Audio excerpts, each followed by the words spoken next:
Assalamualaikum warahmatullahi wabarakatuh. Selamat pagi, siang, dan malam. Saya Muhammad Sana Farisi dan teman-teman saya Calika Fanya Resya, Galan Gahara, Jasmine Ainal Mutia, dan Safira Alia akan mempresentasikan terkait perusahaan kami yaitu Easy Green. Jadi yang pertama kita harus mengetahui dulu apa sih latar belakang dari perusahaan ini. Jadi latar belakang dari berdirinya perusahaan ini adalah karena dunia sudah mulai menghadapi krisis iklim yang segera memberi dampak berkepanjangan. Dan juga bisa kita ketahui bahwa banyak sekali perusahaan-perusahaan yang ada di luar negeri maupun dalam negeri menyumbang emisi gas rumah kaca yang sudah mulai dikencam oleh orang-orang luar. Karena hal tersebut merusak iklim-iklim yang ada di dunia ini. Dan berdasarkan WRI atau World Research Institute, Indonesia ini berada di peringkat ke-8 sebagai penghasil emisi karbon terbesar di seluruh dunia. Oleh karena itu, kami terfikirkan untuk membangun perusahaan Easy Green yang merupakan platform yang dibuat sebagai solusi untuk mensimplifikasi pekerjaan perusahaan dalam melakukan aksi perubahan carbon offsetting semudah proses checkout pada aplikasi e-commerce. Dan masalah-masalah apa ya sih yang ingin kita selesaikan? Jadi terdapat 3 masalah utama yang ingin Easy Green selesaikan. Yang pertama, biaya tinggi untuk mengakses teknologi terkini. Yang kedua, waktu yang lama untuk melakukan proses pencatatan dan administrasi. Dan juga yang ketiga, minimnya informasi yang jelas dan terpercaya dalam pelaporan aksi perubahan. Oke, jadi setelah kita membahas tentang masalah-masalah utama yang perlu diselesaikan yang menjadi highlight ya, kenapa perusahaan ini bisa ada, kita kita memberikan solusi yaitu berupa CSR program melalui 3 tahapan mudah dengan Easy Green. Jadi kita menawarkan CSR program melalui 3 tahapan. Yang pertama adalah kalkulasi emisi. Jadi perusahaan di sini dapat melakukan input mengenai jumlah emisi yang ingin di offset. Jadi kita melakukan kalkulasi dulu di awal. Selanjutnya kita akan melakukan pemilihan proyek. Pemilihan proyek ini maksudnya adalah dari pihak kita akan memberikan rekomendasi kira-kira proyek mana yang cocok dengan visi dari perusahaan tersebut dan juga dari kalkulasi yang sudah dilakukan sebelumnya gitu ya. Jadi setelah kalkulasi kita juga akan melakukan pemilihan proyek. Ya setelah proyeknya dipilih dan berjalan, di situ kita akan melakukan pembuatan laporan. Pembuatan laporan ini dimaksudkan agar perusahaan dapat melihat data dari laporan tersebut dan melihat data secara real time hanya dengan satu klik melalui Easy Green, melalui sistem informasi yang memang akan kita bangun gitu ya. Nah, data-data ini juga bisa dilihat kepada para petinggi perusahaan, bisa pada konsumen juga, bisa ke investor juga gitu ya. Jadi memang manfaatnya sangat banyak. Selanjutnya kita akan membahas mengenai market opportunities. Nah, kita bahas yang pertama tentang market trend dulu nih. Trennya apa? Jadi Easy Green ini memang merupakan perusahaan yang bergerak di sektor ingin mewujudkan industri yang ramah lingkungan, go green gitu ya. Jadi dalam rangka mendukung pelestarian lingkungan dan mengurangi terjadinya perubahan iklim agar menjadi keunggulan bisnis yang menarik di pasar gitu ya. Untuk segmentasi pasarnya kita ada 3 ya, dari sisi demografis, psikografis, dan geografis. Dari sisi demografis kita ada mengikuti skala ukuran perusahaannya, ada yang besar, ada yang kecil. Dari psikografis kita ada perusahaan yang memiliki motivasi dan kesadaran akan ramah lingkungan dari 5 emisi karbon yang dihasilkan. Untuk geografinya sendiri ada perusahaan-perusahaan di Indonesia ya, terutama kawasan-kawasan industri besar ya, karena kawasan-kawasan industri besar itu juga berpotensi ya, semakin besar semakin berpotensi untuk menghasilkan emisi karbon gitu, yang lebih tinggi juga. Masih membahas terkait market trend dalam menggambarkan kebutuhan dan tren pasar, tentunya diperlukan penelitian dan pengumpulan data untuk mengidentifikasi kebutuhan pasar yang tepat, dan kami menggunakan data sekunder sebagai pendukung analisa kebutuhan dan tren pasar yang dimiliki oleh Easy Green, yaitu berupa diagram pie chart yang kami peroleh dari International Energy Agency yang menggambarkan persentase data sektor penyumbang emisi karbon pada tahun 2018. Berdasarkan data tersebut, dapat dilihat bahwa data tersebut cukup menggambarkan dan mendukung Easy Green untuk berpotensi berkembang besar dengan target segmentasi demografis yang dimiliki. Selain itu, hal tersebut merupakan bukti ketepatan EasyGreen untuk bisa menjadi suatu platform perantara dengan memilih sektor industri sebagai target pasar yang berupa perusahaan-perusahaan di Indonesia. Seperti yang telah dijelaskan sebelumnya, salah satu segmentasi pasar pelanggan dimiliki oleh EasyGreen merupakan segmentasi dari sisi demografis, di mana target pasar EasyGreen sendiri berupa perusahaan, terlebih perusahaan-perusahaan besar di Indonesia.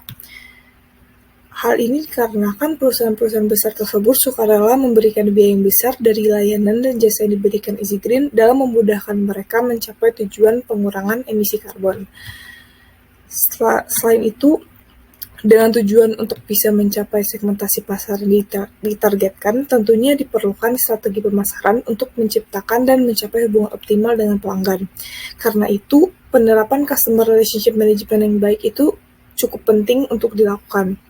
Dan untuk bisa mencapai hal tersebut, EasyGreen menggunakan berbagai strategi pemasaran berupa marketing campaign, online marketing, hingga marketing service.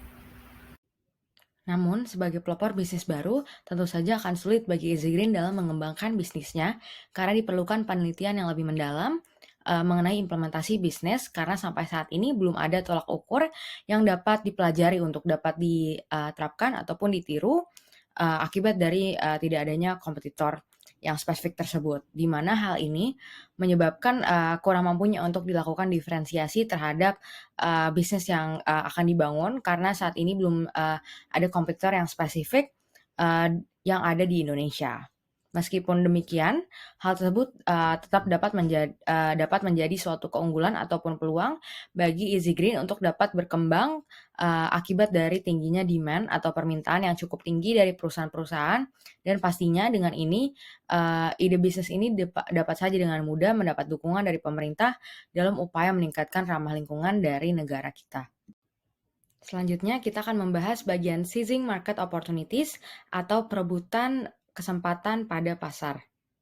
Dalam mencapai target pasar, EasyGreen tentu saja perlu untuk menjamin hubungan kerjasama berupa partnership atau aliansi dengan berbagai pihak untuk dapat mencapai tujuannya. Dalam prosesnya, EasyGreen perlu untuk bermitra dengan setidaknya pihak-pihak berikut, yaitu perusahaan-perusahaan besar di Indonesia, penyedia jasa carbon offsetting di Indonesia, pemerintahan Indonesia, proyek-proyek pembangunan pembangkit listrik di Indonesia, serta perusahaan-perusahaan penyedia sertifikat dengan standar yang diakui. Selanjutnya adalah bisnis model case, yang dimana bisnis model case ini menjadi ide awal konsep bisnis EasyGreen berkembang. EasyGreen hadir dalam menyelesaikan masalah terkait emisi karbon yang dihasilkan oleh suatu perusahaan atau organisasi. Layanan ditawarkan terbagi menjadi dua. Singkatnya, yang pertama, EasyGreen menyediakan jasa manajemen program CSR, perusahaan di mana melalui layanan ini, perusahaan dapat melakukan outsourcing kepada EasyGreen untuk membantu mengkonstruksi program CSR mereka yang diselaraskan dengan visi dan misi yang telah ditentukan.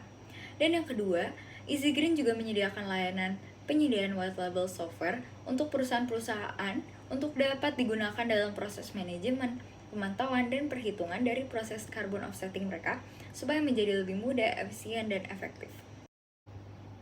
Selanjutnya adalah bagian risiko. Risiko yang berpotensi adalah risiko yang menjadi bumerang dari tujuan perusahaan yang seharusnya mengurangi emisi karbon, justru menghasilkan karbon yang lebih banyak daripada sebelumnya. Keterbatasan lahanlah yang dapat mempersulit adanya pembaruan carbon offsetting ini. Adapun beberapa permasalahan pemberlakuan carbon offsetting yang mungkin terjadi adalah yang pertama letak yang kurang strategis, yang kedua dapat menggusur komunitas lokal dan penduduk asli, dan yang terakhir adalah terdorong oleh REDD atau REDD+ yang dapat memberikan dampak berbahaya. Yang pertama, kami akan menjelaskan mengenai minimum viable product yang dihasilkan oleh perusahaan EasyGreen. Selanjutnya adalah MVP, di mana bentuk MVP yang kami hasilkan adalah website dengan fitur yang menyediakan kebutuhan perusahaan dalam penggunaan jasa layanan carbon offsetting yang diberikan oleh EasyGreen. Adapun fitur pada MVP terbagi menjadi dua, yaitu side feature dan main feature. Side feature merupakan fitur pendukung untuk website dari EasyGreen, dan main feature adalah fitur utama dari website EasyGreen. Yang adapun fitur-fitur utama tersebut berupa kalkulator karbon, pemilihan proyek, dan checkout program. Fitur-fitur utama tersebut berikut penjelasannya. Yang pertama adalah kalkulator karbon yang sebagai analisis terkait informasi karbon yang dimiliki perusahaan yang berguna untuk memberikan rekomendasi program yang dapat dilakukan perusahaan dalam mereduksi karbon yang telah dikalkulasi pada fitur ini. Yang kedua, pemilihan proyek, yaitu sebagai kumpulan opsi proyek yang dapat dipilih oleh perusahaan dalam program CSR yang dijalani oleh perusahaan serta informasi detail mengenai proyek tersebut untuk menjadi bahan pertimbangan bagi perusahaan dalam memilih proyek. Dan yang terakhir adalah checkout program dan report CSR, yang merupakan hasil berupa ringkasan dari pemilihan proyek yang telah dilakukan sebelumnya, yang telah dilakukan perusahaan sebagai bentuk persetujuan penggunaan jasa layanan dari Easy Green, serta laporan progresif dari proyek yang sedang berjalan. Kemudian saya akan membahas mengenai teknologi yang dipakai oleh perusahaan Easy Green nantinya, baik dalam sisi teknologi maupun non-teknologi. Untuk teknologi sendiri bisa kita lihat ada beberapa hal yang kami sebutkan. Di sini ada 6 hal, yaitu yang pertama server, yang kedua database, yang ketiga data center, yang keempat udah pasti komputer yang akan nanti kita pakai untuk membuat program dan lain-lain. Yang kelima ada framework website development, karena kita akan lebih berfokuskan kepada web sehingga kita memerlukan framework website development, dan juga IDE software yang nantinya akan kita pergunakan dalam melakukan programming dengan bahasa yang sudah kita pilih sebelumnya pada framework.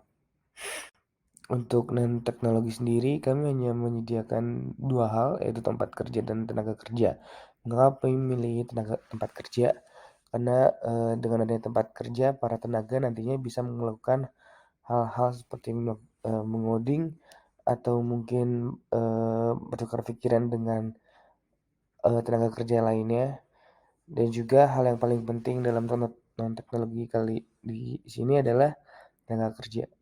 Karena tanpa adanya tenaga kerja kita tidak bisa melakukan apa-apa. Oke, selanjutnya kita akan membahas tentang market size atau volume pasar. Oke, pada bagian pertama ada total available market. Bursa Efek Indonesia atau Indonesia Stock Exchange mencatat hingga saat ini terdapat 825 public company yang ada di Indonesia. Angka tersebut merupakan angka yang cukup besar untuk sebuah public company. Dan itu terdapat sekitar 64,19 juta UMKM berdasarkan data Kementerian Koperasi dan UKM. Di luar angka tersebut tentu masih banyak perusahaan-perusahaan yang masih belum tercatat. Setelah total available market ada yang namanya serviceable available market. Ini bagian yang lebih kecil dari TAM. Diasumsikan bahwa secara keseluruhan public company pasti peduli akan lingkungan. Untuk itu kami asumsikan sekitar 400 public company yang cocok dengan jasa yang akan Easy Green tawarkan. 400 itu diambil dari 50% dari total public company di Indonesia. Selain itu UMKM diasumsikan hanya 0,1 yang tertarik, 0,1% yang akan tertarik. Dengan begitu terdapat sekitar 64.000 UMKM. Yang terakhir ada namanya share of market atau SOM. Kami memiliki target yaitu 5% dari jumlah serviceable available market yang telah kami ukur atau kami kalkulasikan pada slide sebelumnya. Sehingga ditemukan untuk public company ada sekitar 20 public company dan UMKM sendiri ada sekitar 320 UMKM. Bagian selanjutnya adalah financial planning dari perusahaan Easy Green. Yang pertama adalah income statement.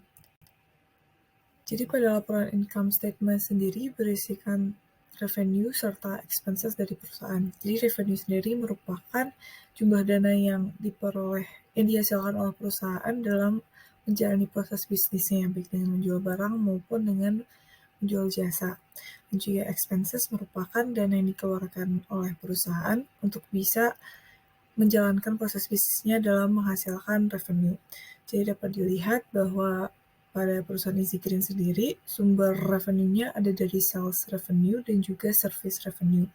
Jadi dapat dilihat dari tahun 2022 hingga tahun 2026, sekitar 5 tahun itu, untuk total revenue-nya mulai di tahun 2022 itu 200 juta hingga akhir 2026 itu sudah mencapai 860 juta. Selanjutnya untuk expenses, itu habis di bagian advertising, COGS, furniture dan equipment, insurance, interest expense, maintenance and repairs, office supplies, research and development, salaries and wages, software, dan juga web hosting and domains. Jadi dapat dilihat juga untuk total expenses dari tahun 2022 itu mencapai 414 juta, dan untuk pada tahun 2026 itu sudah berkurang menjadi 369 juta. Selanjutnya adalah cash flow statement. Jadi cash flow statement ini merupakan laporan yang membahas tentang perputaran uang masuk dan uang keluar dari perusahaan. Jadi dapat dilihat pada tampilan layar bahwa dari total ini didapatkan bahwa NPV-nya itu mencapai positif itu di tahun kedua, dan juga ROI-nya mencapai 59,13%, dan juga BEP balik modal di tahun kedua. Yang ketiga adalah balance sheet. Jadi balance sheet sendiri merupakan snapshot dari kondisi keuangan perusahaan pada kurun waktu tertentu. Jadi dapat dilihat ini untuk bagian aset sendiri, untuk perusahaan terdapat current assets, fixed long term assets, dan juga other assets. Jadi dapat dilihat dari tahun 2022 untuk total aset dari perusahaan ini sendiri itu sekitar 428 juta, dan pada tahun 2026 itu sudah mencapai sekitar 1,5 miliar. Kemudian ada juga liabilities dan equity. Jadi untuk liabilities sendiri terbagi menjadi current liabilities dan juga long term liabilities, serta terdapat owners equity. Jadi untuk total liabilities dan owners equity-nya itu pada tahun 2022 itu sekitar 383 juta, dan pada tahun 2026 itu sekitar 1,3 miliar. Dapat dilihat juga untuk ratio-rasionya seperti debt ratio, current ratio, hingga debt to equity ratio. Selanjutnya, prototype. Pertama, terdapat prototype untuk halaman login, di mana pada halaman ini perusahaan dapat masuk ke akun EasyGreen yang dimiliki oleh mereka dengan kombinasi email dan password atau dengan Google. Kedua, terdapat prototype untuk halaman utama, di mana pada halaman utama admin dapat melihat grafik-grafik data histori perusahaan dan juga beberapa informasi seperti dampak atau informasi lainnya mengenai program-program yang telah berjalan dari perusahaan tersebut. Dan selain itu, pada halaman utama ini, admin juga dapat melakukan navigasi ke halaman lain seperti halaman report atau halaman pembuatan program CSR. Selanjutnya terdapat halaman kalkulator karbon, di mana pada halaman ini perusahaan dapat menginput data-data mengenai karbon apa saja yang ingin di-offset, di mana nantinya akan dilakukan kalkulasi untuk sebagai bahan informasi untuk proses checkout, dan juga rekomendasi dari proyek-proyek. Sehingga nantinya pada perhitungan kalkulator ini akan dihitung juga seperti dampak positif apa yang dapat dibuat oleh perusahaan melalui program yang ingin dibuat. Selanjutnya terdapat halaman pemilihan proyek, di mana pada halaman ini admin dapat memilih proyek mana saja yang ingin dibiayai melalui program CSR yang ingin dibuat oleh perusahaan, di mana nantinya di halaman ini juga akan ditampilkan dampak-dampak yang dapat diberikan dengan pemilihan proyek yang dilakukan pada halaman ini. Terdapat juga informasi mengenai tiap-tiap proyek seperti berapa biaya yang perlu dikeluarkan untuk mensponsori proyek, dan juga informasi detail seperti apa itu proyek yang dijalankan dan juga kegiatannya. Selanjutnya, setelah admin selesai memilih proyek mana saja yang ingin dibiayai dan juga mengisi informasi mengenai karbon, admin akan melihat halaman checkout program, di mana pada halaman ini admin dapat melakukan pembayaran dan juga melihat informasi detail berupa ringkasan dari keseluruhan program yang sedang ingin dibuat. Nantinya akan ada estimasi mengenai biaya dan juga berapa karbon yang akan di-offset serta dampak positif yang dapat diberikan oleh program ini. Setelah program berhasil dijalankan dan juga admin telah membayar proyek, akan ada prototype yaitu halaman report CSR perusahaan, di mana pada halaman ini admin dapat melihat progres-progres mengenai program CSR yang telah dibuat sebelumnya, yang dimana pada halaman ini juga terdapat beberapa rangkuman ringkasan mengenai program dan juga tombol untuk membagikan halaman ini kepada siapapun yang tertarik pada halaman ini seperti investor, media, ataupun konsumen dan lain-lain terhadap program CSR ini. Sekian presentasi laporan akhir dari kelompok Easy Green. Mohon maaf jika ada salah kata. Terima kasih.